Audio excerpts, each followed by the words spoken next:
자, 이번에는요. 국무총리, 그러니까 윤석열 대통령이 이제 총선에 패배한 이후에 크게 보면은 국무총리와 대통령 비서실장을 이제 지명을 해야 되는데 국무총리에 이 사람을 앉히는 방안도 윤석열 대통령이 생각하고 있다 이겁니다. 왜 어제만 하더라도 박영선 전 문재인 정부 때 중소벤처기업부 장관을 지냈고 4선 의원 출신인 박영선 전 장관 얘기가 나왔는데 또 한 명 어떻게 보면 국무총리 후보군에 이 사람이 축하 뭐 이런 느낌입니다. 윤석열 대통령이 국무총리에 앉히는 방안으로 생각하고 있는 인물은 누굴까요? 영상으로 확인해 보시죠. 대통령께서 다 해주신다고 하니까 추가로 드릴 말씀이 없습니다. 포스코 건설이 대구 경북을 대표하는 건설인데 꼭 좀 참석할 수 있도록 영남 지역의 물 문제는 굉장히 심각해요. 대구의 안동댐 관로 사업 그 1조밖에 안 들어요. 꼭 부탁합니다. 대통령께서 지시 좀 해주시죠. 저와 우리 홍준표 시장 재직하는 중에 대구를 막 한번 바꿔보겠습니다.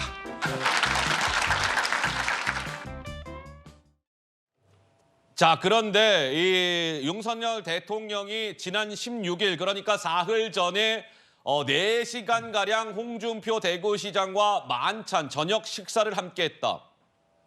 4시간이면은요 굉장히 긴 시간입니다. 그렇죠? 4시간 동안 윤석열 대통령이 홍준표 시장과 만나서 이런저런 이야기를 했다는 겁니다. 근데 그 자리에서 윤석열 대통령이 홍준표 대구시장에게 홍 시장님, 저 국무총리를 한번 해보시는 건 어떻겠습니까? 이렇게 제안을 했고 홍준표 시장은 일단고사입니다. 일단고사. 요게 중요합니다. 일단. 자, 여권 관계자 밑에 한번 보시면 홍준표 시장이 정중한 거절을 했습니다.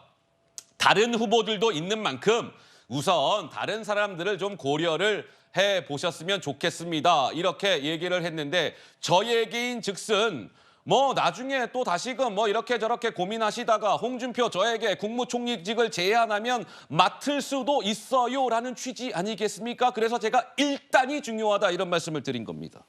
자, 이준석 개혁신당 대표도 일전에 홍준표 국무총리 가능성을 이야기한 바가 있었습니다. 들어보시죠. 홍준표 대구시장을 총리로 거론했던 이유도 경쟁자였던 홍준표 시장과 협치를 구상하고 그 다음에 또 여권 내치고 또 해코지했던 인사들에 대해서 협치를 구상하고 그 다음 단계로 야당과 협치를 구상하고 이런 단계별 접근이 필요하다 이런 말씀을 드렸습니다. 지금 그럼 어떤 총리가 좀 왔으면 좋겠습니까? 홍준표, 유승민, 나경원, 안철수 누가 해도 이상하지 않아요. 그러니까 예. 그 안에 놀랍게도 모든 사람과 적이 되겠다는 선택하신 게 전 놀라운 거지. 글쎄요, 뭐 윤석열 대통령이 홍준표 대구시장에게 국무총리직을 제안했다 이런 보도가 나왔는데 우리 김수민 평론가 보시기에는 좀 가능성이 있다고 보십니까? 어떠세요? 홍준표 대구시장이 윤석열 정부의 두 번째 국무총리가 된다면 예. 다 베베 꼬여요. 아이고야. 네. 베베 꼬인다고 봅니다. 깜짝이야. 네. 예. 일단 홍 시장 입장에서도 대선 가도가 꼬이게 됐어요. 대통령에 아직 도전하겠다는 게 홍 시장의 뜻일 것 같은데 임기 중반기나 후반기에 국무총리를 맡는다는 거는 이 정부와 운명을 함께할 가능성이 상당히 높아지게 되고 예. 그리고 그 가운데서 또 생각이 달라지게 되면은 만약에 총리가 되고 난 다음에 내가 이런 점에서 윤 대통령하고 같이 도매급으로 취급받기 싫다라고 하면은 그걸 또 틀게 돼 있어요. 예. 그러면은 굉장히 이제 뭐 서로 간의 관계는 더 나빠질 수밖에 없는 것이고 그리고 저는 윤석열 정부 입장에서도 진짜 국정을 쇄신하겠다고 하면은 현재 홍준표 대구시장으로는 안 된다라는 것을 말씀을 드리고 싶습니다. 현재 홍준표 대구시장 대구에서 예? 박정희 전 대통령 동상을 그것도 뭐 그분 고향 마을이라든지 어느 한적한 곳도 아니고 동대구역 광장에다가 설치를 하겠다는 이런 계획을 밀어붙이고 있는데 현재 국민의힘이 왜 이번 총선에서 참패를 했습니까? 지나치게 우편향적인 국정 운영을 해왔기 때문이거든요. 이런 시기에 과연 국정 쇄신에 걸맞는 국무총리인가 했을 때는 윤석열 정부 입장에서도 홍준표 시장 카드는 접어두는 것이 좋을 거다라고 저는 생각합니다. 알겠습니다. 김수민 평론가님의 또 성대모사가 잠시 나왔습니다. 자, 홍준표 대구시장이 그동안 또 이게 보니까요 이렇더라고요. 뭔가 이제 이 국민의힘 상황을 비판을 할 때 윤석열 대통령이 아니라 윤석열 대통령의 이 주변의 사람들이 문제입니다라고 하면서 이 문제의 화살을 대통령 주변인들에게 돌린 바가 있었습니다. 이렇게요. 들어보시죠. 내년 총선지면 이 정권 레임덕입니다. 총선지면 이 정권은 바로 레임덕에 들어가요. 사생결단을 해야 되는 총선입니다. 대통령에 대해서 언론이나 많은 사람이 술수를 모르는 사람이에요. 앞에서 이 말하고 돌아서서 뒷머리 치고 하는 그런 권모술수를 모르는 사람이에요. 평생을 자기 생각한 대로 옳다고 생각한 걸 쳐다보고 살아온 사람이에요. 지금도 마찬가지예요. 근데 그걸 이용해 먹는 세력들이 문제가 크다는 거죠. 대통령이 저런 비난을 받는 게 나는 참 안타깝게 봅니다. 안타깝게 보는데 좀 그런 세력들이 혁신을 위해서 정리를 좀 해줬으면 합니다. 네.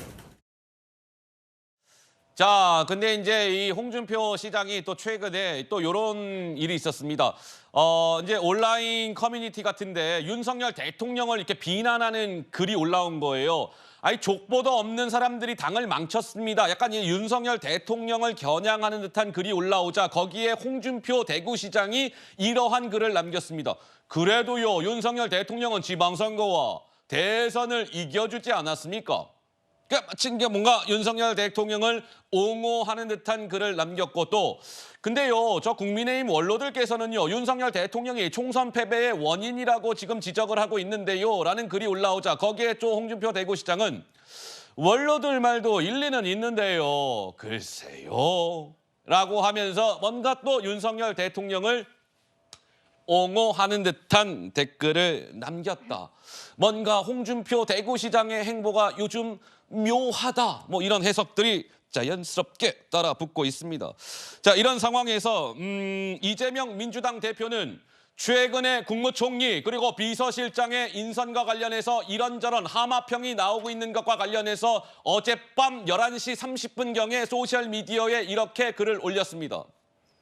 협치를 빙자한 협공에 농락당할 만큼 더불어민주당은 어리석지 않습니다.